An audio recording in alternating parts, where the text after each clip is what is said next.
me. You are listening to PT on Ice, The Older Adult, a collaboration between the Senior Rehab Project and the Institute of Clinical Excellence.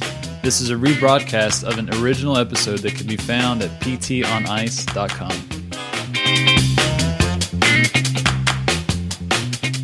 Hello, everybody. Christina Previtt here. I'm one of the lead faculties for the older adult division of PT on Ice. I hope you guys are all having a wonderful, wonderful week. For our clinicians who are doing the CrossFit Open, I hope that the workouts are forever in your favor. I've been loving watching some of the commentary on the CrossFit stuff and some of the fitness athlete division looking at ways to scale and all that kind of stuff with the CrossFit Open going on. So I hope you guys are having an awesome, awesome week. Just so you guys know, this is the last week to sign up for the second cohort of the Modern Management of the Older Adult course. So if you guys are hesitating, please sign up. We have some great feedback from our first cohort that we're going to be bringing into our second cohort, and it's going to be awesome. And if you know me, I kind of sing and dance on camera all the time. I can't help it. Okay, so for today, I thought that I would talk a little bit about incontinence with some of our older clients. It's a really, really big issue. And when I first started treating older adults, I kind of saw pelvic floor physiotherapy as this separate entity. And because I wasn't trained in pelvic floor, I wasn't treating pelvic floor, I mistakenly didn't mention it and didn't talk about pelvic floor issues as often as I should. And as I've developed as a clinician and I've started treating more older clients and these conversations have come up, I realized just how important it is with a lot of our clients, but particularly with our older adults, to be talking about issues of incontinence and how they can affect some of our physiotherapy outcomes from a physical perspective, and then how it can affect the other domains like social integration, mental health, and emotional health for some of our older clients. And so I want to quickly go into some of the different types of incontinence and where we tend to see more issues with some of our older clients, and then talk about the why. The why I'm not a pelvic floor physiotherapist. I have a referral network for who I refer to if some of my older clients are complaining about pelvic floor issues. So who to refer to and why we're doing that, things like that. That's kind of the idea for today. So we know when we're talking about incontinence that we're always talking about, if we're thinking about urinary incontinence, bowel incontinence, or some mixture of the two. And so when we're talking about stress incontinence, it's accidental spurts of urine, often when there's an increase in intra-abdominal pressure. So that's when we're having coughing, sneezing, any sort of high impact sports. And so often we think about that after pregnancy, which is more frequent after pregnancy, that we're going to have issues of incontinence that need to be treated. But often some of my older clients will say, well, I've been peeing myself for years. I had a baby, and I ask how old their baby is, and their baby's like 35, 40 years old. So they've been dealing with some of these symptoms of incontinence for a really long time. And because this is such a common issue with women and with men as we get older, and we'll talk a little bit about that, it's something that's almost been normalized. And so having these conversations and saying, there is something that you can do to improve these symptoms, even though your child is 35, 40 years old, can be really empowering and can be a really strong educational point for some of our older clients. Okay, so urge incontinence is the second type of urinary incontinence, which is a sudden urge to urinate and a rapid loss of urine before reaching the bathroom. So all of a sudden you're like, I need to go to the bathroom. I need to go to the bathroom right now. And if you don't reach the bathroom as soon as that urge comes on, you end up leaking urine and having urination without reaching the bathroom. The third kind of thing we see very commonly in incontinence is pelvic organ prolapse, which is a loss of support. I'm obviously using notes with this because I'm not a pelvic floor physiotherapist, but it was really interesting learning all about this, but like in school and with some of my clients. So a loss of support of the pelvic organs resulting in herniation into the vaginal channel. The risk of pelvic organ prolapse can increase with traumatic pelvic trauma, but it also increases with age and can be more likely to happen in postmenopausal women because estrogen can be protective for tensile strength of the contractile tissue around the pelvic floor. And so a lot of women postmenopause can have some of these issues with pelvic organ prolapse, and pelvic floor physiotherapy can really help with that. Okay, so those are kind of the three that we see in terms of urinary incontinence, and then we have bowel incontinence as well, where it's a lack of control or ability to sense rectal fullness and can lead to accidents. Okay, so the reason why I like talking about this with some of my older clients is because not only of some of the physical issues, but because of some of the psychosocial issues. So it has huge health implications. So, and the prevalence of incontinence goes up as we get older. So there was a study that was published in 1999 of community dwelling older adults in the US over the age of 50 that showed that almost half of women were experiencing some sort of urinary incontinence. Over 15% of women, postmenopausal women over the age of 50, experienced fecal incontinence, and over 9% had both. Some other statistics were that 30 to 40% of people over the age of 65 have some issue with pelvic floor, whether it be urinary or bowel incontinence.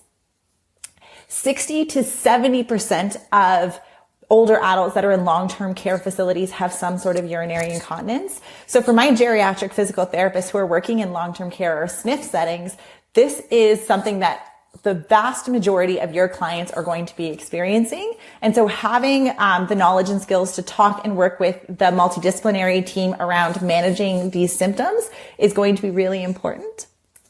In previous PT on ICE, we've talked about clinical geriatric syndromes like frailty and sarcopenia. A reminder that a clinical geriatric syndrome is a condition that arises from a constellation of signs and symptoms across multiple organ systems. Incontinence is considered a clinical geriatric syndrome. So what we know about that is when we're thinking about incontinence, that it's not just one issue. It's not just that the bladder is malfunctioning in some way.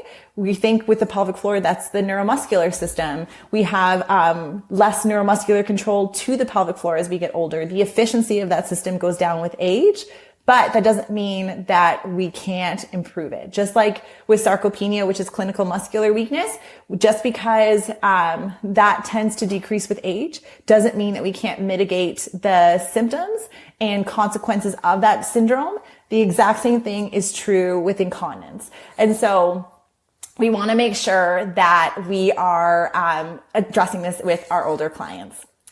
So the other thing about why this is important, even if we're not kind of specializing in pelvic floor, to talk about with our older clients is that there is a 2-time increased risk of impairment with ADLs and IADLs, and it's associated with frailty.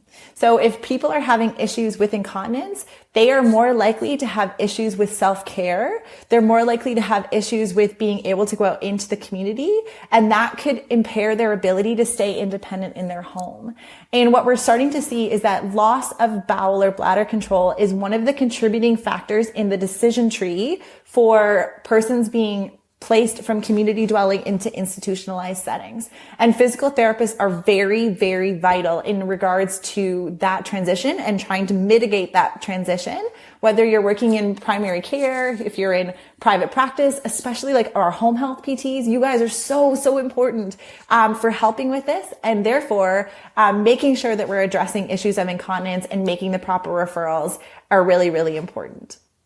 What I tend to see in some of my clients, especially my older clients, is that they don't recognize how important physical therapy can be in terms of improving the symptoms of incontinence. they tend to go to their physician, and then they're on medications related to urinary retention when it's really a muscular pelvic floor issue rather than a bladder issue. And so getting a well-trained pelvic floor physical therapist that is going to be able to differentiate between those is going to be a really great addition. The other thing around incontinence is that it's a risk factor for falls, because if we are having issues with urinary incontinence and we're having to go to the bathroom frequent urination, people are getting up in the middle of the night, they're having troubles with seeing, they can have a fall, they can end up in hospital, and we can have that soliloquy of negative health outcomes in relation to falls. So for all of these reasons, making sure that we're addressing some of these concerns with our older clients is going to be really important. The other thing that I wanted to bring up was some of the psychosocial issues with incontinence, and why it can be a really hard conversation as a physical therapist to have with your clients. I was looking at some of the research over the last couple of days, and it was really, really fascinating to see not only some of the physical manifestations of incontinence in our older clients, but how it really trickles downstream into other areas of their life. There was a study that was done in I think it was 2008. It was a review called The Psychosocial and Societal Burden of Incontinence in an Aged Population. And I can put the citation below. Miranda Farage was the primary author. It was out of the US.